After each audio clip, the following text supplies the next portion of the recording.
আমি জাস্ট আপনাদেরকে 10টা নসিহা করব, জাস্ট পয়েন্ট বাই পয়েন্ট। আমি ফজরের পরে এটা বসে লিখেছিলাম। আপনারা এই 10টা কাজ কখনো ছাড়বেন না। আমাকে ওয়াদা করেন, এই 10টা কাজ আপনারা বাচ্চাদের ফিউচারের স্বার্থে কখনো ছাড়বেন না ইনশাআল্লাহ। তো আমার 10টা নসিহত হচ্ছে, ১, যে আমাদের বাচ্চাদেরকে ওদের লক্ষ্যটাকে স্থির করাবেন। ওদের জীবনের লক্ষ্যটাকে ১ নাম্বার। ওদের জীবনের লক্ষ্য হবে জান্নাত, এবং আমাদের বরেণ্য যে মানে সিংহ পুরুষরা আছেন উম্মার, ওদেরকে চিনাই দিবেন, ওদের মতো ওদেরকে হতে বলবেন। তোমাকে হামজার মতো হতে হবে, তোমাকে খালিদের মতো হতে হবে, তোমাকে ওমর ইবনে খাত্তাবের মতো হতে হবে, তোমাকে আলী ইবনে আবি তালেবের মতো হতে হবে, তোমাকে মারিয়াম আলাইহিস সালামের মতো হতে হবে, তোমাকে আয়েশার মতো হতে হবে। এই চেতনাগুলো ছোটবেলা থেকে ওর মধ্যে ইনস্টল করে। ও সামনে একটা রোল মডেল দেখবে যে আমাকে এরকম হতে হবে। এইসব ক্যাটরিনা ম্যাটরিনা সব ফেলান, এগুলা পরিমণি টরিমণি সব ফেলান, এগুলা বাদ দেন। যা চলতেছে যে সাকিব টাকিব সব বন্ধ করেন। এসবে কোনো ফিউচার নাই। এসব ফিউচার হয়তো দুনিয়াতে কিছু দিতে পারে, কিন্তু পরকালে আল্লাহ পাকের আযাব গজব থেকে বাঁচার কোনো অপশন নাই। ২ নাম্বার, শয়তান মানে সন্তানকে ২ নাম্বার, সন্তানকে নিজের মনে করবেন না। সন্তানকে মনে করবেন এটা আল্লাহর আমানত আপনার কাছে। এই আমার ছেলে, এটা আমার ছেলে না। এই ছেলেটা আল্লাহ পাক আমাকে দিয়েছেন। বিশ্বাস করেন আমরা তো ওকে নেওয়ার জন্য চেষ্টাও করি নাই। এমন হয়নি আপনাদের সময়? সন্তান না চেষ্টা করতো সন্তান আসে নাই? কোন ক্ষেত্রে এমন হয়েছে সন্তান নষ্ট করার মানুষ চেষ্টা করছে, তাও সন্তান আল্লাহ দিয়েছেন। সন্তান আমার না, সন্তান আল্লাহর দেওয়া, আমার কাছে আমানত। একে যদি আমি সুসন্তান রূপে মানুষ না করি, আগামী দিনে ওমর না বানাই, তাহলে আল্লাহ আমাকে ধরবে। That's all. ১ নাম্বার, সন্তানকে ওর গন্তব্য চেনাবেন, ওকে আমাদের সিংহ পুরুষদেরকে পরিচয় করায় দিবেন, ওর মতো তাদের মতো হতে বলবেন। এবং সন্তানকে আপনার নিজের মনে করবেন না, সন্তানকে মনে করবেন আল্লাহর দেওয়া জাস্ট একটা আমানত। ৩ নাম্বার, সর্বোচ্চ সেরা কারিকুলাম যারা দিচ্ছে ওই রকম প্রতিষ্ঠানে আপনি ওকে পড়াবেন। এরকম প্রতিষ্ঠান যদি সরকার দেয় তাহলে সরকারি প্রতিষ্ঠানে পড়াবেন, আমার কোনো সমস্যা নাই। যদি না দেয় তাহলে বেসরকারি, আর যদি বেসরকারিও না থাকে তাহলে আমরা গড়ে তুলবো ইনশাআল্লাহ তাআলা। ৩ নাম্বার হচ্ছে, এটা ৩ নাম্বার। ৪ নাম্বার, আল্লাহর ওয়াস্তে, এটা আমি প্রথমে বলতে চাইছিলাম, আল্লাহর ওয়াস্তে ডিভাইসের এডিকশন থেকে বাচ্চাদেরকে বাঁচান। ডিভাইসের এডিকশন এত মারাত্মক যে আমি নিজে এখন কোরআনের আয়াত ভুলে যাচ্ছি দিন দিন।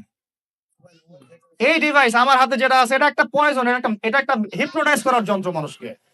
এই মোবাইলের এডিকশন থেকে বাচ্চাদেরকে বাঁচাবেন আল্লাহর ওয়াস্তে। যদি আপনি বাচ্চাকে হাফেজ বানাতে চান, আলেম বানাতে চান, কারি বানাতে চান, মুহাদ্দিসা বানাতে চান, এটা হাতে থাকলে আপনি পারবেন না। এটাতে এডিক্টেড হয়ে গেলে আপনি কোনোভাবেই বাচ্চাকে মেমোরি ধরে রাখতে পারবেন না। বহু হাফেজে কোরআন ভুলে গেছে দিন দিন এটার কারণে। এটার মধ্যে অ্যাডাল্ট্রি অনেক কিছু আছে, ওরা এগুলো বোঝে, ওরা এগুলো এখন বোঝে, কিন্তু ওরা ছোট নাই এখন।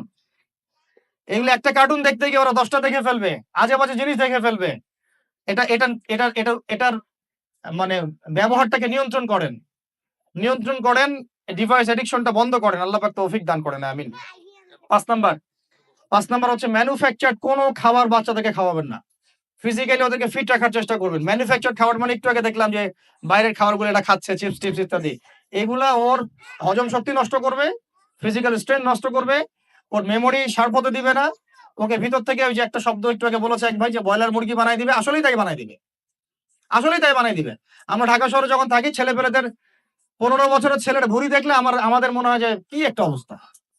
ফাস্টফুড, পিৎজা, বার্গার, কফি, এইগুলাই ওদের জীবন। এইরকম হইলে এই ছেলেপেলেগুলো না ফিজিক্যালি স্ট্রং থাকতে পারবে না মেন্টালি। আর মনে রাখবেন, কোরআনে আল্লাহর কিতাবের মধ্যে আল্লাহ পাক নেতৃত্ব দেওয়ার 2টা গুণাবলী বলেছেন। কয়টা বলেন? মাত্র 2টা। নেতৃত্ব দেওয়ার জন্য ওইরকম জায়গায় যেতে হলে 2টা গুণাবলী এনশিওর করতে হয়। একটা হচ্ছে ফিজিক্যাল স্ট্রেংথ, একটা হচ্ছে ইলমের স্ট্রেংথ। বাসতাতাম ফিল জিসমি ওয়াল ইলম আও বাসতাতাম ফিল ইলমি ওয়াল জিসম। মানে জ্ঞানে এবং দৈহিক শক্তিতে বলীয়ান হওয়া। ছোটবেলা থেকে খাবারে যদি আপনারা সচেতন না হন, এই বাচ্চারা বড় হয়ে দেখবে যে 15, 20, 30 বছরেই ভেঙে পড়ে গেছে। আমরা এটা চাই না। বিশুদ্ধ খাবার এবং ম্যানুফ্যাকচারড খাবার ত্যাগ করা, বাইরের খাবার বন্ধ, এবং যে রুট লেভেল থেকে ভালো খাবার এনে ওদেরকে খাওয়াবেন, পরিষ্কার পরিচ্ছন্নতাকে সর্বোচ্চ গুরুত্ব দিবেন। ৬ নাম্বার হচ্ছে নিয়মিত ওদেরকে খেলতে দিবেন। এটা আমি নিজে লিখেছি, কারণ ছোটবেলায় আমরা অনেক খেলাধুলা করেছি। আমি একটু বুঝাই জাস্ট 1 মিনিটে। যত বেশি খেলবে তত সোয়েট হবে, মানে ঘামবে। যত ঘামবে তত ক্লান্ত হবে, যত ক্লান্ত হবে ঘামবে তত কোলেস্টেরল কমে যাবে, ব্লাড সার্কুলেশনটা খুব ভালো হবে। তারপরে যত খেলবে ও টায়ার্ড হবে, তখন ও খাবে বেশি, মানে ভালো জিনিস খাবে বেশি, রুচি বাড়বে। যত ভালো খাবে ঘুম তত ক্লিয়ার হবে, ঘুম যত ক্লিয়ার হবে ওর ব্রেন তত শার্প হবে, ব্রেন যত শার্প হবে ও অল্প সময়ে যা পড়তে পারবে, যা মুখস্থ করতে পারবে, এটা 10 ঘন্টায় আপনি পারবেন। বিশ্বাস করেন আমি আমার স্টুডেন্ট লাইফে কোনোদিনও মনে হয় 2 থেকে 3 ঘন্টার বেশি পড়ি নাই, কোনোদিনও না, কোনো পরীক্ষার আগেও না, এসএসসি এইচএসসি ইন্টার মাস্টার্স কোনো পরীক্ষার আগেও না। আমার তো মনে আছে যে আমি ওই ইন্টারমিডিয়েট পরীক্ষার আগে আমরা ভিডিও গেম খেলতে গেছিলাম মোস্তফা, মনে আছে আপনাদের? মনে নেই? ওই যে কাচারি বাজারে, এই যে কাচারি বাজারে, কাচারি বাজারে আগে এখন একটা গেমিং জোন ছিল, আপনাদের অনেকে মনে আছে যারা আমার এজের আছেন, মনে নেই আপনাদের? হ্যাঁ ভাই জানেন তো, বাক্সের মধ্যে থাকতো, হ্যান্ডেল থাকতো। কালকে পরীক্ষা বলছে, পরীক্ষা দূর, কিসের পরীক্ষা, আমার ইংরেজি আগে পড়া আছে, আমার পড়া লাগবে না, এত কনফিডেন্স, বিকজ 1 ঘন্টা পড়ছি আমার হয়ে গেছে। তো এই হলো অবস্থা, মানে বাচ্চাকে খেলতে দিতে হবে, খেলতে দিলে ওর ব্রেন ডেভেলপমেন্টে অনেক কাজে দিবে, ক্ষুধা বাড়বে, ঘুম ভালো হবে, ইনশাআল্লাহ তাআলা ওরা ওরা দ্রুত মনে রাখতে পারবে ইনশাআল্লাহ তাআলা। 7 নাম্বার, 7 নাম্বার হচ্ছে ভাই, এটা আমাদের ভাই বোনদের জন্য, যে পারিবারিক বন্ধনটা ভালো রাখেন। যে পরিবারে হাজবেন্ড ওয়াইফের বন্ধন ভালো না, ওই পরিবারে ভালো সন্তান গড়ে উঠবে না। ওরা অনেক কিন্তু দেখবেন যে মানে মেন্টালি অনেক ডিপ্রেসড হয়ে যাবে। পারিবারিক বন্ডিংটা খুব ইম্পর্টেন্ট। এজন্য আমরা দোয়া করি আল্লাহ পাক যেন সবার মধ্যে পারিবারিক বন্ডিংটা ভালো রাখেন এবং পারিবারিক কলহ থেকে আল্লাহ পাক আপনাদেরকে হেফাজত করেন, আমিন।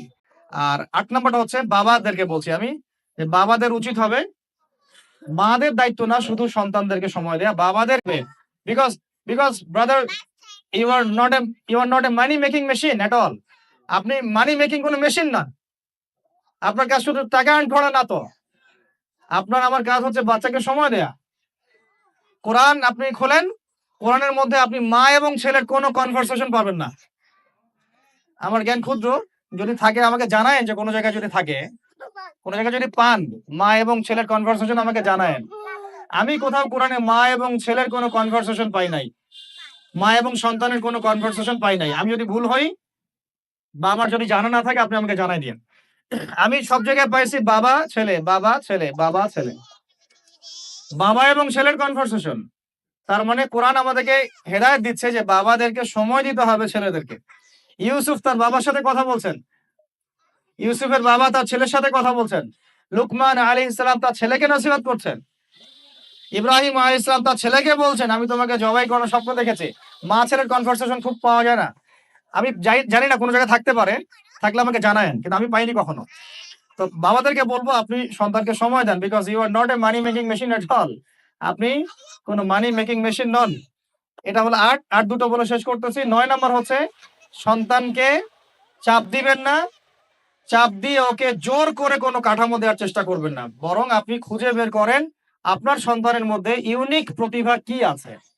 এই মেয়েটার মধ্যে হয়তো একটা প্রতিভা আছে যেটা আমার মেয়ের মধ্যে নাই, এর মধ্যে একটা প্রতিভা আছে ইউনিক যেটা ওর মধ্যে নাই, ওই ছেলেটার মধ্যে একটা প্রতিভা আছে যেটা আবার এই মেয়ের মধ্যে নাই।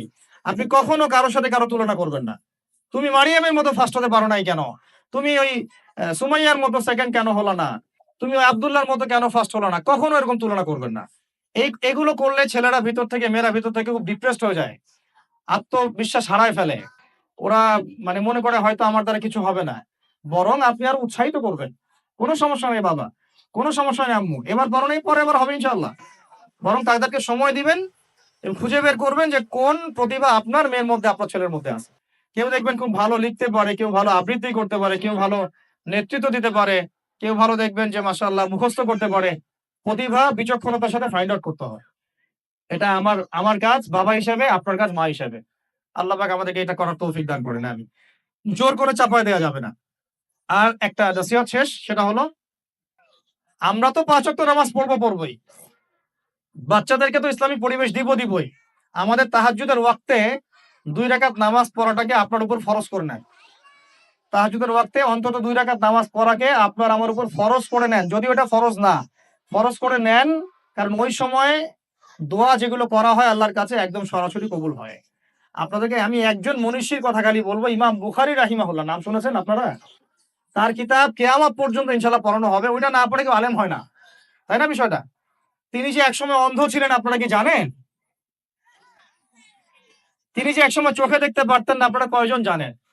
তার মা তাহাজ্জুদের ওয়াক্তে আল্লাহর কাছে কান্না করতে করতে করতে করতে, আল্লাহ আমার ছেলের চোখটা ভালো করে দাও, আল্লাহ আমার ছেলের দৃষ্টিশক্তি ফিরায় দাও, আল্লাহ আমার ছেলের দৃষ্টিশক্তি ফিরায় দাও। মায়ের এই দোয়া আল্লাহ পাকের আরশ পর্যন্ত পৌঁছে যায় অলৌকিক ভাবে, মিরাকুলাসলি। ইমাম বুখারী রাহিমাহুল্লাহ সকালবেলা উঠে চোখে দেখা শুরু করে। আজকে ইমাম বুখারী কি এবং তার কিতাবের মূল্য কি, তার মর্যাদা কোথায়, তার কিতাব না পড়লে আমাদের মতো কোনো মানুষ আলেম হতে পারবে না, এটা আমরা এখন স্বতঃস্বীকৃত। কিভাবে হয়েছে ভাই বোনেরা? দোয়ার মাধ্যমে। প্রচুর দোয়া করতে হবে সন্তানদের জন্য। আমি যতবার বাইতুল্লাহ যতবারই জিয়ারত করেছি, তাওয়াফ করেছি, প্রত্যেক তাওয়াফে আমি সবসময় দোয়া করি আমার ছেলে মেয়েদের জন্য। আল্লাহ আমার ছেলে ওসমানকে ওসমান রাদিয়াল্লাহু আনহুর মতো বানাও। শর্টকাট দোয়া আরকি। আমার ছেলে মেয়ে মারিয়ামকে মারিয়াম আলাইহিস সালামের মতো বানায় দাও। আল্লাহ আমার মেয়ে আয়েশাকে আয়েশা রাদিয়াল্লাহু আনহার মতো বানায় দাও। আল্লাহ আমার ছেলে ওমরকে ওমর ইবনে খাত্তাবের মতো বানায় দাও। আপনারা এবার দোয়া করতে থাকেন। দোয়া কবুলের সময়গুলো খুঁজে, খুঁজে বের করে দোয়া করতে থাকতে হবে। ইনশাআল্লাহ বাবা-মার দোয়া আল্লাহ পাক ফেলবেন না ইনশাআল্লাহ। আল্লাহ পাক আমাদেরকে এই বিষয়গুলো আমল করার তৌফিক দান করেন। আর সব সময় ছেলে-মেয়েদেরকে আত্মবিশ্বাস দিবেন। যত তাদেরকে কনফিডেন্স দিবেন ওরা আরো ভালো করবে। যত ধমক দিবেন, "এই তুই পারিস না, তোর দ্বারা হয় না, তুই কি করস?" ইত্যাদি, ইত্যাদি, তত দেখবেন ও আর পারতেছে না। আমি বেসিক্যালি ছোট থেকে যে বড় হয়েছি, এই জিনিসটার অনেক ঘাটতিতে বড় হয়েছি। কনফিডেন্স না দেয়া, কনফিডেন্স না দেয়া। তবে সবাই সবকিছু হয় না, কিছু ব্যতিক্রম বিষয় থাকে। কিন্তু আমি যেটা রিয়ালাইজ করেছি, একটা মানুষকে যখনই কনফিডেন্স দেয়া হয়, সে অনেক ভালো করে। যখন আপনি তাকে আন্ডার এস্টিমেট করবেন, সে ভালো করতে পারবে না। তাই আল্লাহর ওয়াস্তে আমাদের বাচ্চাদের উপরে চাপ না দিয়ে আত্মবিশ্বাস দিবেন, ভালোবাসবেন, মহব্বত করবেন, ওকে উৎসাহ দিবেন, দেখবেন ইনশাআল্লাহ ও আরো ভালো করতেছে ইনশাআল্লাহ। মাশাআল্লাহ তুমি তো সুন্দর লিখছো, আরেকটু ভালো করো। ভালো হইছে তো মাশাআল্লাহ, আরেকটু করো। সুন্দর আর্ট করছো, আরেকটু ভালো করো। মাশাআল্লাহ এক পারা তো মুখস্থ করে ফেলছো। আরেক পারাও পারবা ইনশাআল্লাহ। ওকে এভাবে বুস্ট আপ করতে থাকেন। ইনশাআল্লাহ তাআলা দেখবেন এভাবে যদি একটা পরিকল্পনা মাফিক আমরা আগাই, জাস্ট ২০ টা বছর সবর করি যদি আমরা, আল্লাহ পাক যেন আমাদেরকে তৌফিক দান করেন। টানা ২০ বছর যদি আমরা নেক হায়াতের সাথে এভাবে রাত দিন ২৪ ঘন্টা নিরলস দিনের কাজ করতে পারি, এট লিস্ট এডুকেশন সেক্টরে, আমাদের তো পলিটিক্যাল সেকশন নাই, ইকোনমিক সেকশন আমাদের হাতে নাই। এট লিস্ট শিক্ষা সেক্টরে যদি আমরা এভাবে কাজ করতে পারি, আগামী ২০ বছরে বাংলাদেশের শিক্ষা ক্ষেত্রের হুলিয়া পরিবর্তন করে ফেলা সম্ভব ইনশাআল্লাহ। কারণ সবকিছু নতুন করে করা লাগবে না, আমরা শুধু সমন্বয় করব, পরিবেশ গড়ব এবং আমাদের জানমাল, সময়, শ্রম, জমি জমা এগুলো ওয়াকফ করবো ইনশাআল্লাহ আল্লাহর জন্য। এবং এগুলো করলে লাভ কি হবে? ওই বিখ্যাত হাদিসটা দিয়ে শেষ করতেছি, যে নবী সাল্লাল্লাহু আলাইহি ওয়াসাল্লাম বলেছেন, ইযা মাতাল ইনসান, যখন মানুষ ইন্তেকাল করবে বা করে, ইনকাতা আনহু আমালু, তার আমলনামাটা কেটে দেয়া হয়, বন্ধ হয়ে যায়। ইল্লা সালাস, তিনটা রাস্তা খালি জারি থাকে। এক নাম্বারই হচ্ছে সাদাকায়ে জারিয়া, মানে এমন সাদাকা, এমন কন্ট্রিবিউশন যেটা আমার ইন্তেকাল, আপনার ইন্তেকালের পরেও একেবারে চলতে থাকবে, লং টাইম সাস্টেইন করতে থাকবে। এটা একটা। ২ নাম্বার ওয়ালাদুন সালেহ, আমার নেককার সন্তান বা আপনার নেককার সন্তান, যে আপনার আমার জন্য কালকে আমাদের মানে পরকালে বারজাখের জীবনে আমরা যখন থাকবো তখন তারা দোয়া করতে থাকবে।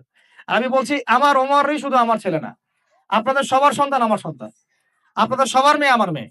আমি এভাবে কখনো চিন্তা করি না যে এই যে প্রতিষ্ঠানগুলো আমরা করতেছি বা যে প্রজেক্ট গুলো আমরা নিচ্ছি হাতে, এগুলো শুধু আমার ছেলের জন্য, আমার মেয়ের জন্য।